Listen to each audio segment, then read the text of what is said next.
Welcome to today's video. Today we are going to look at how to fix our personal hotspot when it disappears from our settings app and when we can no longer be able to access it from the control center.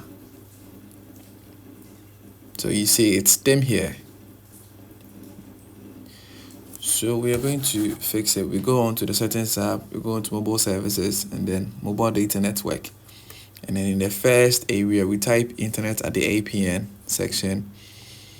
We come down, we type internet at the LTE section. And then we scroll down to the personal hotspot area. We type internet in the APN section as well. Now we are done. We are going to go back and then we are going to restart our device. Now our device is back on, and then as we can see, we turn on our mobile data. Now we can see our personal hotspot is available now. We're going to settings to verify. Oh, we can see it in our settings app as well. So that's it. Please like the video and subscribe to this channel for more videos. Thank you.